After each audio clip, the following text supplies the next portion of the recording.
The sound of drums echoed through Ouagadougou that morning, not as a call to war, but as a call to memory. Beneath the blazing sun, flags of red, green, and gold danced in the wind, while thousands gathered to welcome home brothers and sisters they had never met yet, had always known. From America, from Brazil, from the islands of the Caribbean they came, descendants of the enslaved returning not as victims of history, but as the children of Africa reclaiming their voice.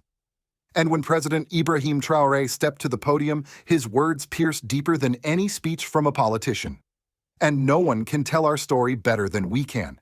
In that instant, a continent long silenced seemed to exhale. For centuries, others had told Africa's story as if it were theirs to narrate. They called it dark, poor, lost. They decided who the heroes were, who the villains were, and who would remain invisible. But not anymore. Now, under the blazing sky of Burkina Faso, a new chapter begins, one written not in sorrow but in sovereignty, one where Africans at home and abroad unite to build their own television, their own radio, their own truth.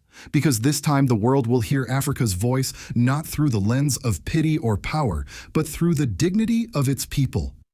And maybe that's what frightens them most, not Africa's weakness, but her awakening. So let me ask you, watching from wherever you are, can the world handle the sound of an Africa that speaks for herself? If you believe that truth belongs to those who live it, not those who sell it, stay with us till the end. Because what began in Ouagadougou today might just redefine how the world sees Africa forever. Subscribe if you believe that Africa's story must finally be told by Africa herself. Share if you feel this awakening has already begun.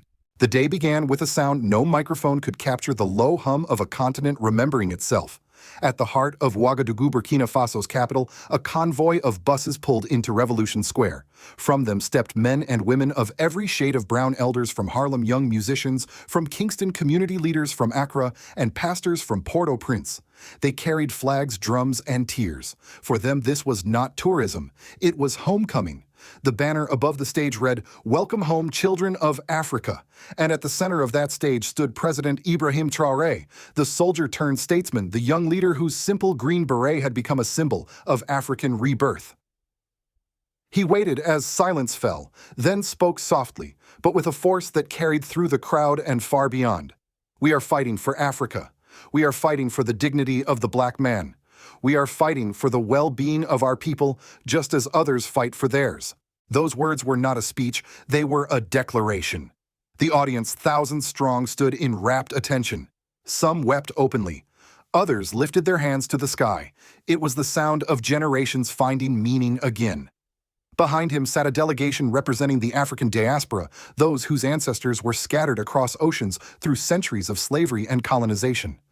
But today they stood together in unity, not as broken descendants, but as the keepers of an unbroken flame. Their spokesperson, a dignified woman in white traditional cloth, stepped forward. Her voice trembled slightly as she read from their resolution, "We will undo the lies. We will tell the truth about Africa. We will build a Pan-African television and a Pan-African radio station right here in Burkina Faso." Applause erupted like thunder. For a moment, the air itself seemed to vibrate. The idea was simple, yet revolutionary: create the first continent-wide media network owned and operated entirely by Africans, telling the world who they truly are without filters, without manipulation, without permission. For decades, Africa's image had been curated by others. Foreign journalists who arrived during famines and wars took their photos and left before the sunrise. But now, as Traoré looked over the crowd, he saw cameras belonging to African journalists, drones controlled by young Burkinabe engineers, and social media teams broadcasting live in Bambara, Swahili, Hausa, French, and English.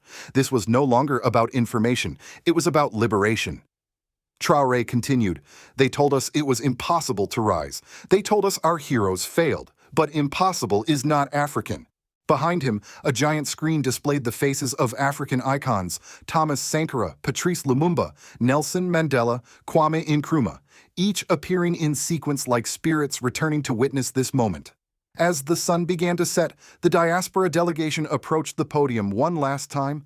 One of them, a man of Caribbean descent with tears in his eyes, spoke with trembling conviction. Our ancestors were taken from this land in chains. Today, we return not with sorrow, but with purpose. We will invest, we will educate, we will build, and we will pass on. The spirit of Africa will rise again from here in Burkina Faso. The crowd roared. Music swelled, traditional drums, kora, and electric guitar blending into a rhythm of unity. Flags waved, children climbed on shoulders. Old women clapped to the beat, whispering blessings in Mossi and Fulani. In that moment, something profound happened. For perhaps the first time in centuries, Africa was not being spoken about. Africa was speaking, not as a victim, not as a continent of crises, but as a living, breathing civilization taking charge of its destiny. And as night descended over Ouagadougou, a new light flickered on the horizon, the signal tower for what would soon become Pan-African television, the voice of a continent reborn. When the drums faded, a deep silence took hold of the square. You could almost hear the heartbeat of the continent. Then, as the evening wind swept across the flags, President Ibrahim Traoré stepped forward again, not with prepared notes, not with political jargon, but with the raw conviction of a man who had lived the struggle he was describing. He raised his hand toward the crowd and said the words that would later circle the world. They told us it was impossible to awaken, but impossible is not African. A storm of emotion surged through the crowd. Some shouted his name. Others dropped to their knees, weeping openly. From the stage, a choir of young Burkina students began to sing an old Sahel melody, a song once banned during colonial times. Their voices rose into the twilight like a prayer breaking through centuries of silence. The camera panned across faces, a young woman from Detroit holding the soil of Burkina Faso in her hands. An old man from Trinidad whispering, "We're finally home." A group of local soldiers standing at attention, tears glistening in their eyes. It was a moment when history folded in on itself, past, present, and future, converging into one collective awakening. Traoré's voice grew firmer. No people in the world have endured what Africans have endured: slavery, colonization, exploitation, extermination attempts. Yet we are still here. We have survived every humiliation, every betrayal, every war they brought to our land, and still we stand. The crowd erupted. Africa, Africa, Africa. The chant rolled like thunder through the square. News outlets from around the world began broadcasting live. Even international reporters, many of them skeptical, couldn't ignore what they were witnessing: a leader speaking not just to his nation, but to an entire race scattered across continents. Inside the hall where journalists gathered, one European reporter whispered to another, "This is the new Sankara moment." And indeed, for many, it felt that way. Ibrahim Traoré was no longer just the young captain who had taken power in a coup. He was becoming the voice of an entire generation, the embodiment of the long-silenced dream of a free and united Africa. Meanwhile, across the ocean, reactions poured in. In Washington, a senior official described Traoré's speech as deeply symbolic, but potentially destabilizing, a phrase that revealed both admiration and unease. In Paris, commentators debated whether the Pan-African Media Project could threaten France's influence in Francophone Africa. In Havana and Kingston, however, crowds gathered to celebrate, waving Burkina flags and chanting, "Africa is awake." The African diaspora responded with overwhelming emotion. Churches in Atlanta, Port-au-Prince, and London's Brixton neighborhood held vigils in support. Social media lit up with messages like, "For the first time I feel Africa is speaking to me." And yet, amid the euphoria, there was fear too. Some analysts warned that Western governments might try to pressure Burkina Faso to cut funding or even to destabilize its fragile peace. But the people didn't care. What mattered was the feeling, that powerful electric sense that something sacred had shifted. Back in Ouagadougou, the delegation of Afro-descendants presented President Traoré with a symbolic gift, a small wooden drum carved with the faces of their ancestors. The inscription read, "We speak because they could not." Traoré accepted it, holding it high before the crowd, his voice steady, but his eyes heavy with emotion. "Let the world know," he said, "that Africa is no longer begging for a voice. Africa is building one. The sun disappeared, leaving behind a sky painted in deep orange and violet. Candles were lit across the square, each one representing a life lost to slavery and colonization, and each one now reborn in flame. The drums began again, slow, rhythmic, almost ceremonial. In that flickering light, the faces of the diaspora and the locals blended into one people, one story, one destiny. The air smelled of dust and incense, of tears and triumph. And as the chants of Burkina Faso Sahel Africa echoed into the night, it was clear this was not the end of a ceremony. It was the beginning of a revolution of identity. By the following morning, Ouagadougou had changed. You could feel it in the rhythm of the streets, in the way people spoke to each other, in the confidence that seemed to hang in the air. Overnight, that single speech by President Ibrahim Traoré had awakened something larger than politics. It had sparked a civil and cultural movement that no decree could contain. Across Burkina Faso, students replayed his words on their phones. Impossible is not African. Teachers discussed it in classrooms. Taxi drivers painted it on the back of their cars. Even in the markets of Bobo Dioulasso, women selling fruit were heard quoting it to customers with proud smiles. For ordinary citizens, the speech had transformed a distant idea, African sovereignty, into a living reality. Suddenly, being Burkinabe meant something new. It meant being part of a continent that had decided to stand up, speak, and shape its own destiny. And for the government, this awakening translated into action. Within weeks, the Ministry of Information and Culture announced the official launch of Pan-African Television and Radio, headquartered in Ouagadougou. Thousands of young journalists, producers, translators, and technicians applied. Many came from remote towns and border villages, eager to learn and contribute. Soon, construction sites buzzed with activity. The new media complex rose from red earth solar panels gleaming in the sun, studios being wired walls painted in the colors of the Pan-African flag. Posters read "Telling Africa's Truth, Broadcasting Dignity." It was more than a network, it was a statement of independence. The local universities opened programs in journalism, media ethics, and indigenous storytelling. Artists began producing documentaries in local languages, Mosi Fulani Bambara, about farmers, mothers, and soldiers who had been invisible to Western cameras. For the first time, the people of Burkina Faso saw their own stories on their own screens. But the movement didn't stop there. Across Mali, Niger, and Guinea, young people started organizing truth circles gatherings where communities shared oral histories and documented them for digital archives. The idea was spreading like wildfire. The Sahel Alliance was becoming not just a military partnership, but a cultural and intellectual one. In the countryside where television signals were weak, solar-powered radios began broadcasting nightly programs about African history and innovation. Farmers listened as experts discussed soil restoration and ancient water techniques once dismissed as primitive by colonial scholars. Now they were being revived as solutions to modern crises. Politically, the effects were seismic. Burkina Faso's new media voice began to challenge old narratives abroad. Western networks could no longer monopolize the headlines about Africa's chaos. Instead, they faced a new competitor, Africa's own truth. Some foreign powers were uneasy. French newspapers accused Traoré's government of propaganda. But the accusation fell flat. Ordinary Africans from Dakar to Dar es Salaam saw through it. They called it what it truly was: fear of losing control over the story. At home, the transformation was even deeper. Citizens began demanding accountability, not from foreign powers, but from themselves. Town meetings debated local governance. Women's cooperatives organized literacy drives. Young engineers volunteered to expand Wi-Fi coverage to rural areas so that even remote villages could access Pan-African broadcasts. One evening, as the first test signal from the new station beamed across the Sahel, families gathered around flickering screens. The opening image was simple: a child standing in the desert raising a small flag of Burkina Faso against a golden sunset. Then came the words in 4 languages: "Africa will speak for herself." The applause that followed wasn't just for a new channel. It was for a new consciousness. Burkina Faso had just proven that media could be a weapon not of manipulation, but of liberation. And Ibrahim Traoré had done something no outsider expected. He turned storytelling into statecraft and identity into policy. The echoes of that day in Ouagadougou did not stop at Burkina Faso's borders. Within hours, clips of President Ibrahim Traoré's speech flooded social media, translated into dozens of languages. The phrase, "impossible, is not African," trended from Johannesburg to New York. And for many across the diaspora, especially in America, it felt like something long dormant had awakened.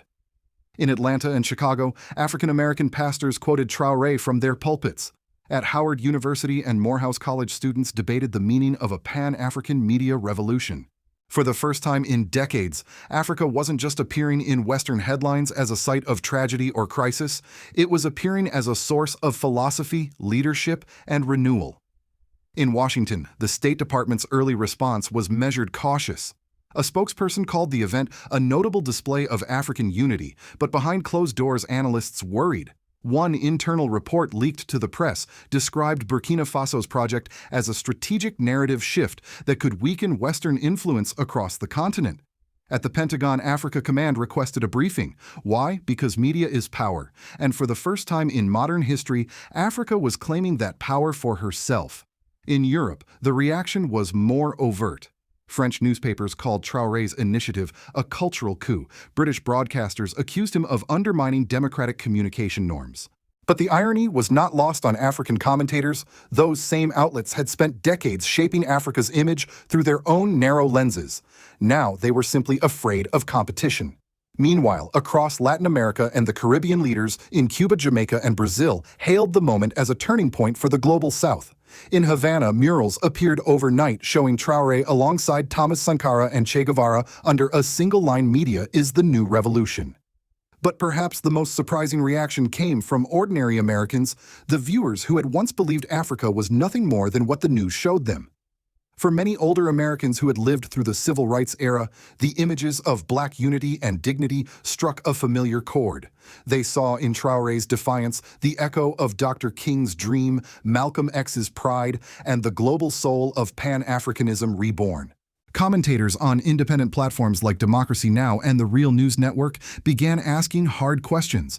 Why had Western networks ignored Africa's renaissance? Why did they only cover famine, coups, or wars, but never innovation, reform, or resilience? Those questions resonated deeply in an America grappling with its own crisis of truth and trust.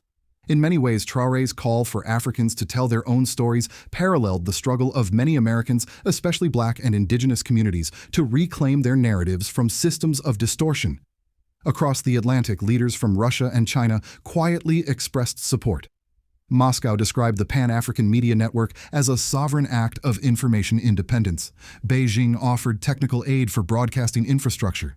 These gestures worried Western policymakers, but energized African capitals eager to diversify their alliances. And so what began as a symbolic homecoming in Burkina Faso quickly evolved into a geopolitical tremor. For the first time, Africa was not simply a stage where global powers competed, it was a voice that set its own tone. From New York to Nairobi, from London to Lagos, the world was forced to listen. The question now wasn't whether Africa could speak. The question was whether the world was ready to hear her truth. Night had fallen over Ouagadougou, but the city did not sleep. On rooftops and in courtyards, families sat together watching the faint glow of the new Pan-African television test signal flicker across their screens. It wasn't perfect. The colors shifted, the audio trembled, but to them it was beautiful, because it was theirs. In a world where stories have long been weapons, Burkina Faso had chosen to turn storytelling into liberation.